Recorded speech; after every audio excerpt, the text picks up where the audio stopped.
தேவனுடைய பரிசுத்த நாமங்களுக்கு துதிகன மகிமை உண்டாவதாக. ரோமர் புத்தகத்திலிருந்து வேதத்தை பார்த்து கொண்டு வருகிறோம். இந்த நாளில் ரோமரை பார்க்காதபடி வேறொரு காரியத்தை குறித்து வேதத்திலிருந்து பேசும்படியாக நான் வாஞ்சிக்கிறேன்.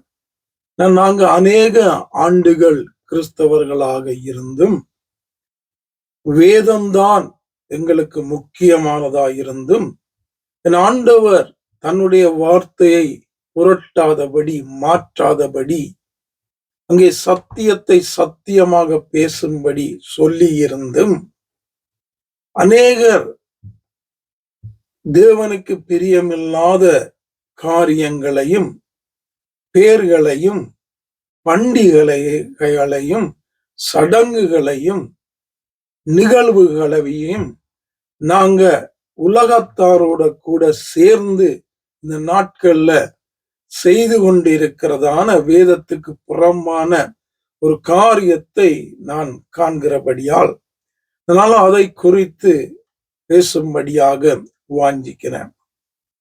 இந்த நாட்கள்ல இந்த மார்ச் மாதத்துல ஈஸ்டர் என்று ஆண்டவருடைய உயிர்த்தெழுதல் என்று அநேக கிறிஸ்தவர்கள் கொண்டாடி கொண்டும் அதற்குரிய காரியங்களை செய்து கொண்டும் இருக்கிறதை நாங்க பார்க்கிறோம். ஈஸ்டர் ஞாயிறு என்ற ஒரு ஞாயிற்றுக்கிழமையும் அவர்கள் ஆயத்தப்படுத்தி காரியங்களை செய்கிறதையும் கலண்டர்கள்ல இருப்பதையும் அரசாங்கங்கள் விடுமுறைகள் கொடுப்பதையும் நாங்க பார்க்கிறோம். இந்த ஈஸ்டர் என்றால் என்ன என்பதை பார்ப்பதற்கு நாங்க மறந்துட்டோம். அநேகர் செய்கிறபடியால் அது பிழையோ சரியோ நாங்களும் சேர்ந்து செய்ய பழகிட்டோம். கிறிஸ்தவ கூட்டங்கள், கிறிஸ்தவர்கள் என்று சொல்ற நாங்க, போதகர்கள் என்று சொல்ற பிஷப்புகள் எல்லாருமே சேர்ந்து அநேகர் பின்பற்றுகிற காரியங்களை, அநேகருக்கு பிரியமா இருக்கிற காரியங்களை நாங்க செய்ய தொடங்கிட்டோம் ஒழிய அது வேதத்துக்கு சரியா, வேதம் சொல்லுகிறபடி இருக்கா, என் ஆண்டவர் இதை அனுமதிக்கிறாரா, இதுல பிரியப்படுவாரா என்று பார்க்கிறத வேதத்துக்குள்ள வைத்த அந்த காரியத்தை ஆராய்வதை நாங்க அநேக நேரங்கள்ல மறந்து தேவனுக்கு விரோதமான காரியங்களை செய்து கொண்டு வருகிறோம். இந்த ஈஸ்டர் என்று சொல்லப்படுகிறது ஒரு அந்நிய தேவதை, அதாவது அந்நிய தெய்வங்கள் என்று சொல்லுகிற ஒன்றுடைய பெயர், அதுடைய பெருநாள், அதுடைய கொண்டாட்டம். இதுக்கும் கிறிஸ்தவர்களுக்கும் எந்த சம்பந்தமும் கிடையாது. இது அநேகருக்கு தெரியும். இந்த ஈஸ்டர் என்று சொன்னா கிறிஸ்தவர்களுடைய அது ஒரு கொண்டாட்டத்தின் பெயர் அல்ல, வேதத்தின்படி கிறிஸ்து சொன்னதும் அல்ல, அது அந்நியருடைய ஒரு காரியம், ஒரு பெயர், ஒரு பெருநாள் என்பதை அநேகர் நாங்க அறிந்திருக்கிறோம். ஆனாலும் இந்த நாளும் தொடர்ந்தும் அந்த ஆண்டவருடைய உயிர்த்தெழுதல், அந்த மகத்துவமான, அந்த உன்னதமான, அந்த மகிமையான அந்த உயிர்த்தெழுதலின் நாளை கொண்டாடுவதற்கு இந்த அந்நிய மதத்து, அந்நிய தேவதையுடைய அந்த தெய்வத்துடைய அந்த பேரை நாங்க அதுக்கு வச்சு இயேசுடைய உயிர்த்தெழுதலை கொண்டாடுறோமே, இது எந்த அளவுக்கு தெய்வம் இதுல பிரியப்படுவாரு யோசிக்கிறதில்ல. வேதத்தை படிக்கிறோம்ல, வேதத்தையே வேதக்காரர்கள் என்று எங்களுக்கு பேரல்ல, ஆவியானவர்களால் வழிநடத்தப்படுகிறவர்கள் சொல்றோம் அல்ல. அநேக ஊழியக்காரர்கள் ஈஸ்டர் ஈஸ்டர் ஈஸ்டர் என்று வாய்கள்ல வருகிறதை அநேக இடமிருந்து நான் கேட்கிற வேதனையாக இருக்கிறது. இயேசுவின் உயிர்த்தெழுந்த நாள் என்று கொண்டாடுகிறோம் சொல்லுங்க. ஆண்டவர் உயிர்த்தெழுந்த நாளை கொண்டாடுகிறோம், அதற்கு உயிர்த்தெழுந்த நாளுக்குரிய காரியங்களை செய்கிறோம், உயிர்த்தெழுந்த நாள் ஆராதனை செய்கிறோம் என்று சொல்லி அப்படி கதையுங்க. ஏன் அந்நிய தெய்வத்துடைய திருநாளை, கொண்டாட்டங்களை பெயர்களை ஏன் இதுக்குள்ள கொண்டு வாரீங்க? ஞானம் இல்ல, புத்தி இல்ல, அறிவில்ல, வேதம் படிக்கல, சரித்திரம் தெரியாது. எல்லாரும் படிச்சு அநேகர் போய் போய் படிச்சுட்டு வந்து வேதத்தை போதிக்கிற நீங்களே எப்படி செய்தா? படிக்காதவங்களோட நிலைமை என்ன? வருகிற விசுவாசிகளோட நிலைமை என்ன? யோசிக்கிறது இல்ல. எதை ஜனங்களுக்கு சொல்லி கொடுக்கிறோம்? 1 தீமோத்தேயுல 4ஆம் அதிகாரம் 15, 16 தீமோத்தேயுக்கு பவுல் எழுதும்போது, நீ தேறுகிறது யாவருக்கும் விளங்கும்படி இவைகளையே சிந்தித்துக் கொண்டு இவைகளில் நிலைத்திரு, உன்னை குறித்தும் உபதேசத்தை குறித்தும் எச்சரிக்கையாயிரு. நீ என்ன சொல்லுகிற, என்ன செய்கிற, எதற்குள்ள ஜனங்களை நடத்துற, உன் வாயில யாருடைய பேர் வருகிறது, யாரை நீ மைமைப்படுத்துகிறா என்பதுல கவனமாயிரு. அதே நேரத்தில் நீ எதுக்கு நேரா ஜனங்களை நடத்துகிற, உன்னுடைய உபதேசம் எப்படி இருக்கிறது, உன்னுடைய டீச்சிங் எப்படி இருக்கிறது, உன்னுடைய போதனை எப்படி இருக்கிறது, உன்னுடைய வேத படிப்புகள் எப்படி இருக்கிறது என்று எச்சரிக்கையாயிரு. இவைகளில் நிலை கொண்டிரு. இப்படி செய்வாயானால் உன்னையும் உன் உபதேசத்தை கேட்பவர்களும் ரட்சித்துக் கொள்ளுவாய். இதனால பைபிளுக்கு எதிராக உலகத்தோடு சேர்ந்து அங்கே வேற மத காரியங்களை, வேற மதத்துக்குரிய பெயர்களை, கொண்டாட்டங்களை செய்கிறோமே, கிறிஸ்துவுடைய கொண்டாட்டம் என்று சொல்லி எப்படி என் ஆண்டவர் மகிமைப்படுவார், எப்படி என் தெய்வம் அந்த இடத்துல கிரியை செய்வார்? யோசிக்க வேண்டாம். ஈஸ்டர் என்று தாராளமா சொல்றோம். ஈஸ்டர் ஈஸ்டர் ஈஸ்டர் என்று தாராளமாக சொல்லுகிறது, எல்லாருடைய வாய்களிலும் வருகிறது. ஆனால் வேதம் என்ன சொல்லுகிறது என்று பார்க்கலாம். யாத்ராகமம் 23:13, நான் உங்களுக்கு சொன்னவைகள் யாவற்றிலும் சமாதானமாயிருங்கள், அந்நிய தேவர்களின் பேரை சொல்ல வேண்டாம், அது உன் வாயிலிருந்து பிறக்க கேட்கப்படவும் வேண்டாம். அந்நிய தேவர்களின் பேர்களை சொல்லாத, அதற்குரிய காரியங்களை, அதோட கொண்டாட்டங்களுக்கு முக்கியத்துவம் கொடுக்காத, அதை சொல்லாத, அதை உச்சரிக்காத, அதை நினைக்காத, அது உன் வாயிலிருந்து வரக்கூடாது என்பதாக தெய்வம் அங்கே சொல்லுகிறாரு. இதை வாசிக்கல, இந்த வேதத்துல இருக்கிறது தெரியாதா? அப்படின்னு என்ன ஈஸ்டர் கொண்டாட்டம் உங்களுக்கு? என்ன ஈஸ்டர்? உயிர்த்தெழுந்த நாள் என்று சொல்லுங்க. என் ஆண்டவர் என்னுடைய பாவங்களுக்காக வந்து அடிக்கப்பட்டு மரித்து தன்னை கொடுத்து இந்த உயிர்த்தெழுந்த, உயிரோடு மீண்டுமா எழுந்த நாள் உயிர்த்தெழுந்த நாள் என்று சொல்லுங்க. என்ன ஒரு வசனத்தை பார்க்கலாம்.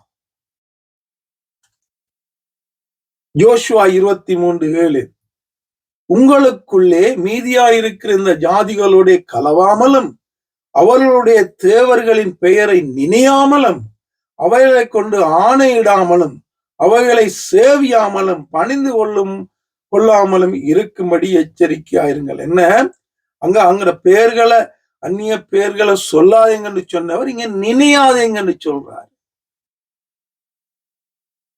அங்கே சங்கீதம் 16:4,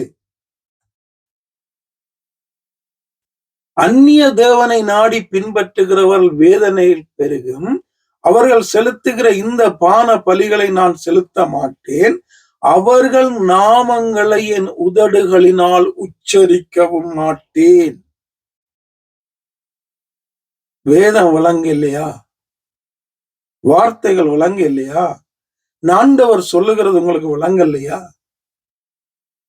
இப்படி எல்லாம் வேதத்துல சொல்லி இருக்க, திருப்பி திருப்பி திருப்பி திருப்பி திருப்பி அந்நிய தேவர்களுடைய பெயர்களையும் அந்த தேவர்களுக்கு செய்யப்பட்ட ஒரு சடங்குகளையும் கொண்டாட்டங்களையும் ஒரு காரியத்தையும் வாயினால சொல்லி அந்த நாள்ல இயேசுடைய அந்த உயிர்த்தெழுத நாளை கொண்டாடுறோமே, எவ்வளவு ஒரு வேதத்துக்கு புறமான வேதனைக்குரிய ஒரு காரியம்.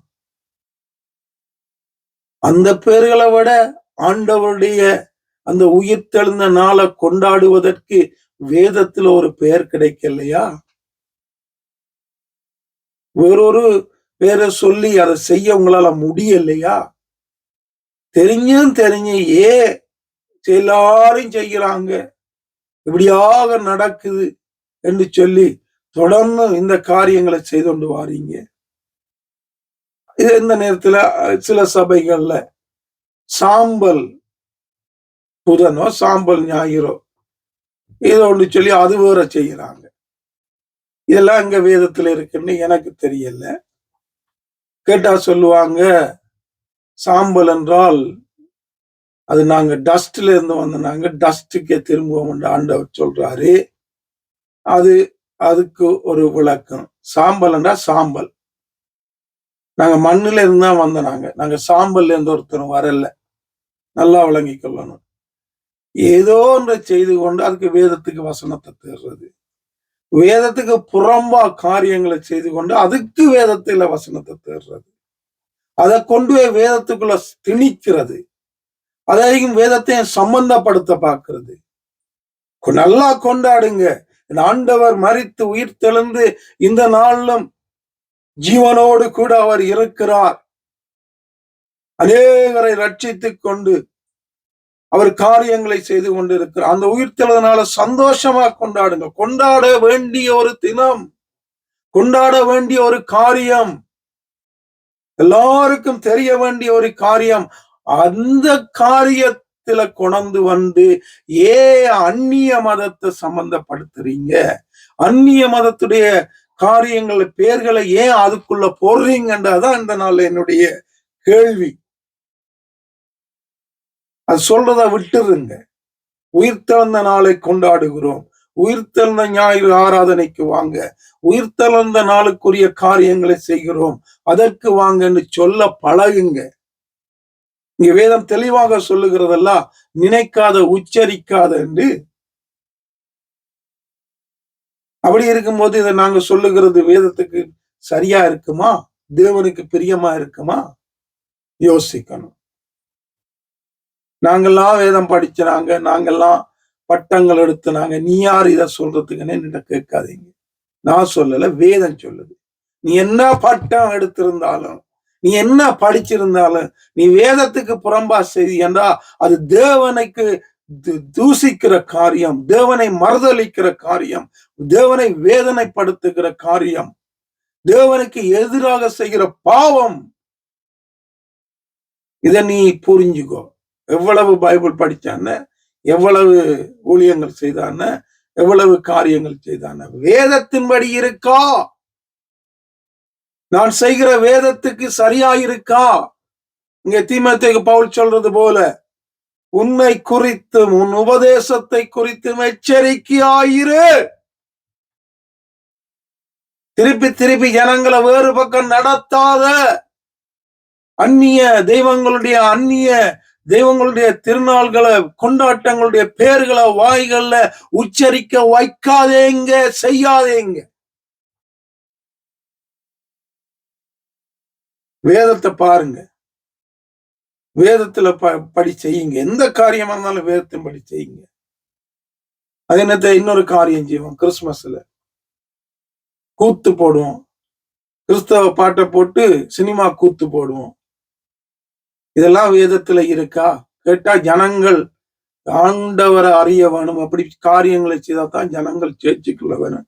எங்கேயா வேதத்துல கூத்து போட்டு ஆண்டவருக்கு ஜனங்களை சேர்த்தாங்க? எங்கேயா கூத்து போட்டு சுவிசேஷத்தை சொன்னாங்க வேதத்துல? எந்த ஊழியக்காரன் செய்தாரு? சரி, இப்ப நீ கூத்து போட்டு நீ நடத்துகிற ஆராதனையில வந்து எத்தனை பேர் ஆண்டவரை ஏற்றுக்கொள்றான்? யாரை ஏமாத்துறான்? உனக்கு ஆட விருப்பம், உனக்கு கூத்து போட விருப்பம், உனக்கு கொண்டாட விருப்பம், மற்ற மதங்கள், மற்ற புறஜாதியார், மற்ற உலகத்தார் போல அதுக்கு நீ ஒரு நாளை வச்சுட்டு நீ அதுக்குள்ள நீ இதை கொண்டு திணிக்காத, செய்யாத. பரிசுத்த ஸ்தலத்தை பரிசுத்தமா வச்சுக்கோ. ஆண்டவருடைய சமூகத்துல நின்று ஆண்டவருக்கு செய்கிற அங்க தெய்வத்துடைய காரியம் என்று வந்தால் பரிசுத்தம், வேதம், வார்த்தை, ஆவியானவருடைய நடத்துதல், இது முக்கியமாய் முதலாவதாய் கண்டிப்பாய் இருக்க வேண்டும். அதான் அனனியா சப்ரால் செத்தாங்க. அங்கே போய் தேவனுக்கு பிரியமில்லாத காரியம், தேவ சமூகத்துல உண்மையும் உத்தமமான தேவனுடைய ஊழியக்காரனுக்கு முன்னால. ஆகவே இந்த நாளிலும் தயவு செய்து எந்த காரியமா இருந்தாலும் வேதத்தின்படி செய்யுங்க. வேதத்துக்கு புறம்பா செய்யாதீங்க. வேதத்தின்படி செய்யுங்க. வேதத்தை மகிமைப்படுத்துங்க. வேதத்தை உயர்த்துங்க. வேதத்தை கனப்படுத்துங்க. வேதத்தை விட்டு இடதும் வலதும் சாயாதீங்க. வேதத்திலேயே நில்லுங்க. எதுவா இருந்தாலும், எத்தனை ஆயிரம் பேர் பிள்ளையா செய்தாலும் அதுக்கு பின்னால போகாதீங்க. வேதத்தோட நடவுங்க. அப்ப ஆண்டவர் கிரியை செய்வார். ஜனங்கள் மத்தியில தேவனுடைய நாமம் மகிமைப்படுத்தப்படும். தேவன் பெரிய காரியங்களை உங்களை கொண்டும் செய்வார் என்பதுல எந்த சந்தேகமும் இல்லை. இந்த நாட்கள்ல ரட்சிப்பு என்பது மிகவும் அரிதான ஒரு காரியமாய் காணப்படுகிறது. சத்தியத்தை சத்தியமாக பேசுகிறது என்பது மிகவும் அரிதாக காணப்படுகிறது. வேதத்தின்படி காரியங்களை செய்வது என்பது மிக மிக அரிதாக காணப்படுகிறது. ஆகவே இந்த நாள்ல இந்த நிலைமைகள் மாற்றப்பட ஆவியானவர் எனக்கும் உங்களுக்கும் உதவி செய்து வழி நடத்துவாராக. ஏதாவது சந்தேகங்கள், கேள்விகள் இருந்தா தாராளமாக என்னோடு பேசலாம், கதைக்கலாம். உங்களுக்கு வேதத்தின்படி, வேத வசன ஆதாரத்தோடு கூட பதில்களை சொல்ல நான் ஆயத்தமாயிருக்கிறேன். ஆண்டவர் தாமே தொடர்ந்தும் உங்களை நடத்துவாராக. ஆமேன்.